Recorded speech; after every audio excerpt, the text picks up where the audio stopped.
Hello friends, welcome to class mathematics. आज हम 8वीं क्लास का गणित और चैप्टर 1 परिमेय संख्याएं और एक्सरसाइज 1F के बारे में चर्चा करेंगे और इसे हल करेंगे। और वीडियो को लाइक करें और शेयर करें और चैनल को सब्सक्राइब भी करें। जो नए हैं चैनल पर वो इस चैनल को सब्सक्राइब अवश्य कर लें। तो चलिए क्वेश्चन नंबर फर्स्ट में लिखा है कि निम्नांकित कथनों के प्रमुख सम्मुख सत्य या असत्य जो सही हो लिखिए। तो इन कथनों के हमें सम्मुख ये देखना है सत्य कथन कौन सा है, असत्य कथन कौन सा है। तो -6/7 और 6/7 इसे हल करेंगे तो यह परिमेय संख्या होती है या नहीं। तो चलिए हम इसे हल करके देखते हैं। तो जैसे कि ये है -6/7 प्लस 6/7। अब यह संख्या तो प्लस की है और ये माइनस की है, तो इसका आंसर तो क्या आना चाहिए, शून्य आना चाहिए। जबकि 0 1 क्या है, 0 1 परिमेय संख्या होती है। इसे हम P/Q के रूप में लिख सकते हैं।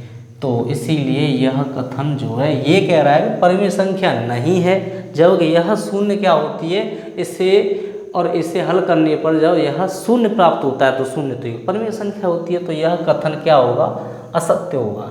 तो मैं इसके सामने असत्य कथन लिख देता हूँ। तो चलिए असत्य।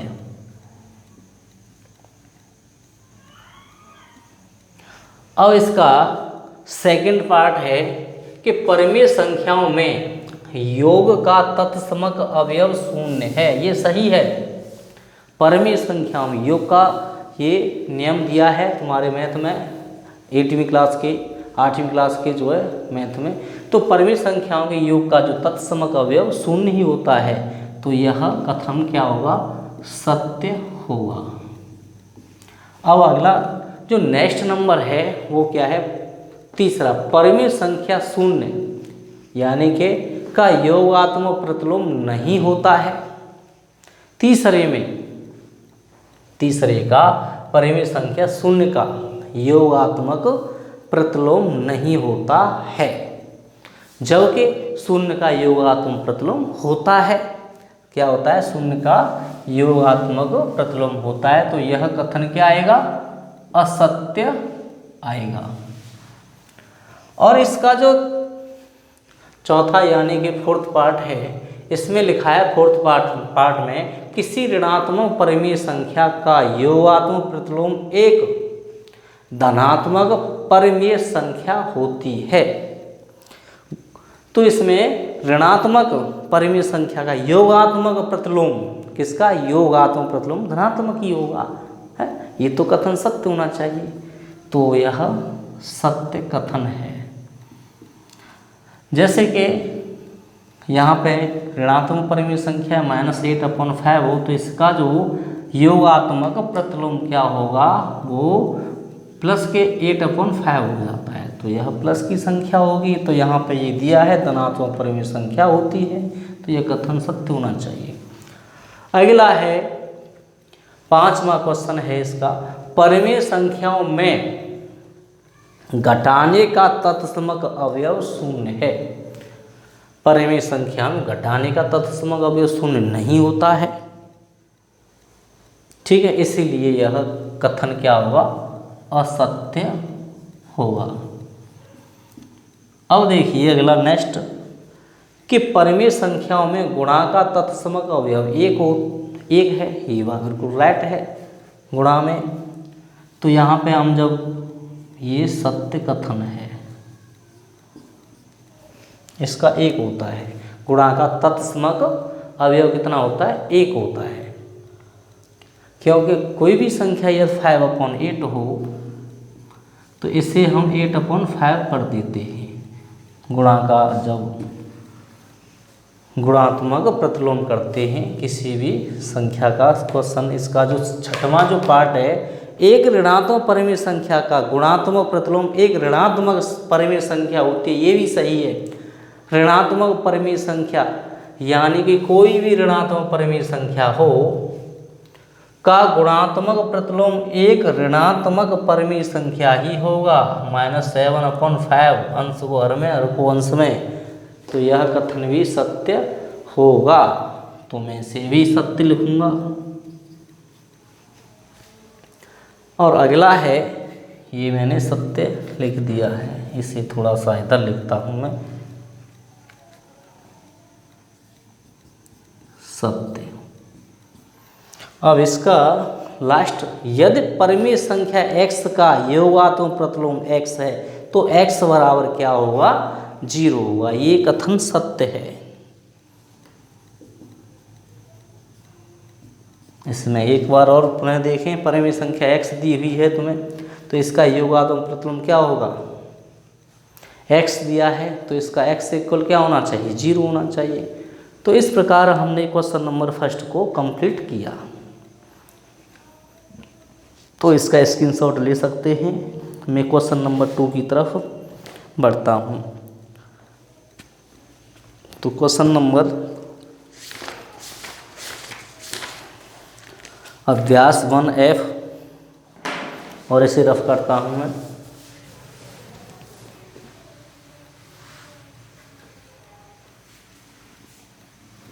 अब देखिए, इसका क्वेश्चन नंबर 2 को देखेंगे।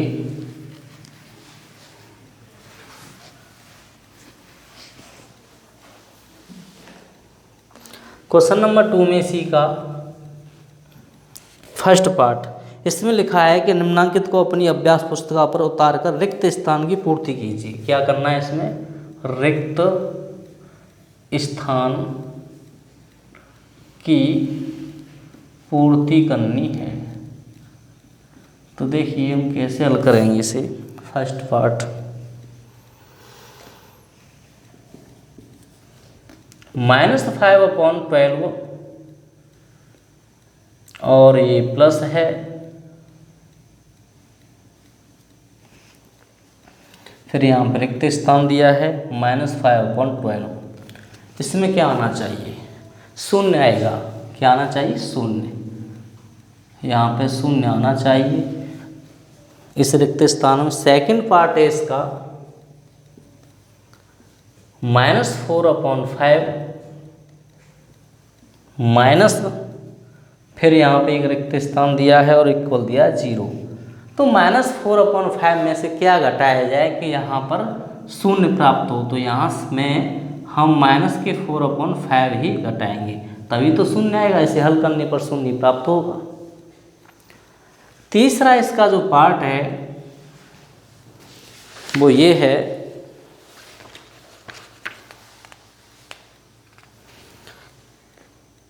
कि 1/2 की पावर -1 है। 1/2 की पावर क्या है, -1 है, 2, और ये माइनस की पावर -1 है। तो इसका आंसर क्या आना चाहिए, इसे हम प्लस करेंगे तो ये -2/1 हो जाएगा, की पावर ऑफ 1 को हम नहीं लिखते हैं, इसीलिए इसका आंसर -2 हो जाएगा। तो रिक्त स्थान में इसका -2 आएगा। अगला पार्ट है इसका कि -2/3 गुणा 3/4 की पावर ऑफ -1। इसे हल करने पर क्या प्राप्त होता है, इसे देखेंगे। तो सबसे पहले तो मैं 3 से 3 कैंसिल कर देता हूँ और ये -2/4 बचेगा और इसकी पावर -1 है, 2 से 1 टाइम, 2 से 2 टाइम। तो ये हो जाएगा 1/2 किसका, माइनस का, की पावर -1, और ये इसे मैं -2/1 लिख सकता हूँ, की पावर 1 मैंने बताया था, 1 को नहीं लिखते तो -2 ही आएगा। 9 में 1 आना चाहिए, यहाँ आंसर हो जाएगा हमारा। तो इस प्रकार जो है क्वेश्चन नंबर 2 भी कंप्लीट हुआ। क्वेश्चन नंबर 3 की तरफ बढ़ते हैं हम।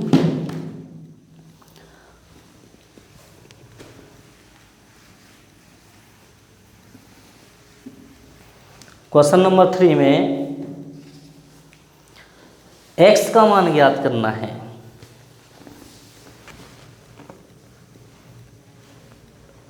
x का मान ज्ञात कीजिए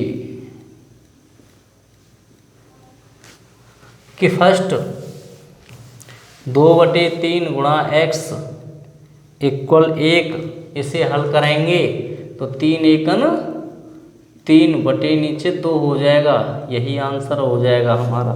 इसका क्वेश्चन नंबर तीसरे का second part -3/4 plus x equal 0 है। x की वैल्यू यहाँ से क्या आएगी, जब इसको हम RHS की तरफ लेके जाएंगे तो प्लस हो जाएगा, यही आंसर है। थर्ड ये है x गुणा -5/4 इक्वल 1, तो यहाँ से x बराबर 4 एकन 4/-5, यही आंसर हो जाएगा हमारा। और तीसरा जो है इसका चौथा मतलब फोर्थ पार्ट है x गुणा के -6/-7 इक्वल 1, तो माइनस से तो माइनस कैंसिल हो जाएगा, x बराबर 7 एकन 7/6, ये आंसर हो जाएगा, ये आंसर हो जाएगा। अच्छा आगे नेक्स्ट इसका पांचवा जो पार्ट है वो है -5/4 गुणा 4/-5, ये दिया है। इसका जो आंसर आना चाहिए क्या आना चाहिए इसे देखेंगे। 4 से तो 4 कैंसिल हो जाएगा, माइनस से -5 से ये 5 1 टाइम, तो x बराबर 1 आएगा, यही आंसर होगा। लास्ट का इसका छठवां पार्ट है -7/6 और ये दिया है +7/6 इक्वल x। यहाँ पे क्या है कि ये संख्या माइनस की और ये प्लस की, तो इसका मान आना चाहिए 0। तो इस प्रकार हमने क्वेश्चन नंबर 3 के सभी पार्ट हल किए और इसका स्क्रीनशॉट लें जल्दी से। और मैं अब क्वेश्चन नंबर 4 कराऊंगा, योगात्मक प्रतिलोम। तो मैं इसे रफ कर देता हूँ।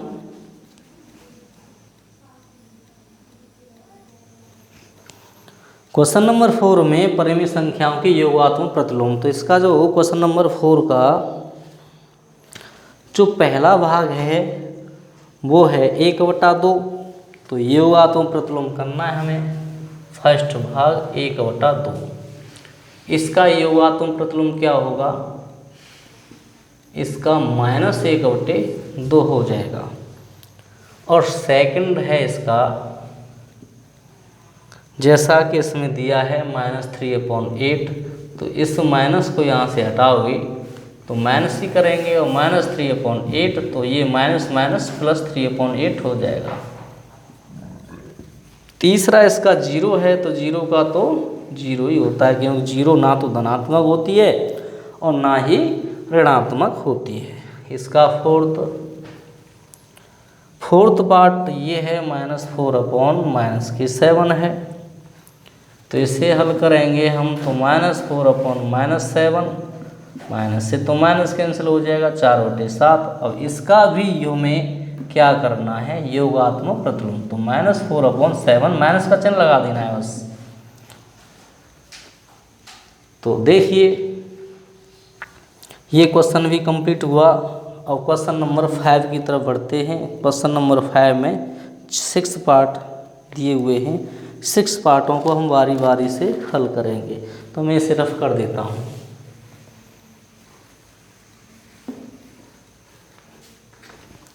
तो क्वेश्चन नंबर 5 की तरफ बढ़ेंगे। क्वेश्चन नंबर 5 में परिमेय संख्याओं के गुणात्मक प्रतिलोम ज्ञात कीजिए।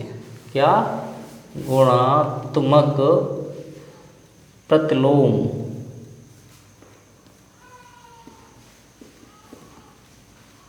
तो गुणात्मक प्रतिलोम जैसे कि फर्स्ट है हमारा, फर्स्ट में दिया है 8/13, तो इसका क्या होगा गुणात्मक प्रतिलोम 13/8 हो जाएगा। सेकंड का क्या दिया है, सेकंड में -6/19, इसका हो जाएगा 90/6, माइनस चिन्ह लगा देंगे और ये माइनस की संख्या है, कोष्ठक लगा देते हैं। थर्ड दिया है इसका, थर्ड में 17/16, इसका हो जाएगा 16/17 गुणात्मक प्रतिलोम। और इसका जो चौथा पार्ट है वो -9 है। अब इस -9 का क्या करोगे, इसके नीचे 1 लगाएंगे तो 1/9 हो जाएगा और माइनस चिन्ह जो का त्यों रहेगा। छठवां भाग इसका 17 दिया है, 17 को हम 1/17 लिख सकते हैं, क्योंकि इसके नीचे 1 लगाएंगे तो गुणात्मक प्रतिलोम 1/17 हो जाएगा। तो तीसरे पैसे ये जो चौथा आ गया और चौथे पैसे ये केवल 5वां आएगा। अब छठवें को करेंगे। 2/5 मल्टीप्लाई दिया है, 9/4 है यहाँ पे।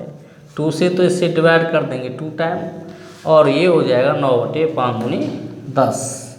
तो इसे हम लिखेंगे गुणात्मक प्रतिलोम क्या होगा, 10/9 हो जाएगा। चलिए क्वेश्चन नंबर 6 इसका, इस एक्सरसाइज का अंतिम हुआ लास्ट क्वेश्चन है। तो ये भी कंप्लीट हुआ क्वेश्चन नंबर 5 और क्वेश्चन नंबर 6 की तरफ बढ़ेंगे।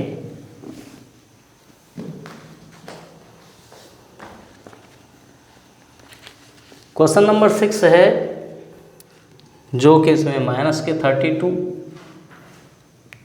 5/-14 दिया है, फिर इसमें -3/-20 दिया है और गुणा 0 है, फिर से इसमें -13/5 दिया है। इसका आंसर ही 0 आएगा।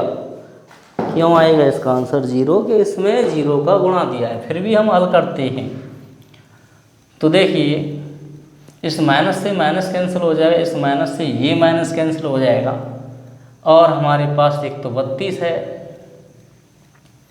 5 से इसे डिवाइड कर दें 4 टाइम और 4 से इसे डिवाइड कर दें हम 8 टाइम, तो 8 बचेगा और ये माइनस चौकात्यम, इधर 1/14 और उधर बचेंगे 3 और यहाँ 0 है और फिर यह 13/5 है।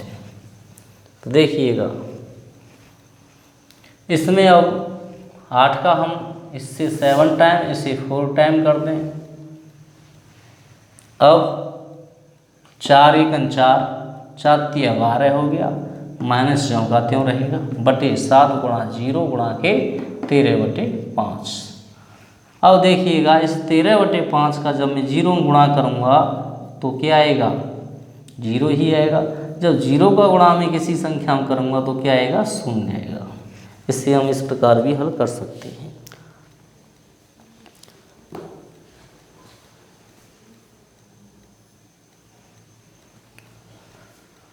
तो फ्रेंड्स आज हम अपने लेक्चर को यहीं पर समाप्त करते हैं और वीडियो को शेयर करें, लाइक करें और चैनल को सब्सक्राइब करें। और जो इस चैनल पर नए हैं तो वह चैनल को सब्सक्राइब जरूर कर लें, अवश्य कर लें। धन्यवाद।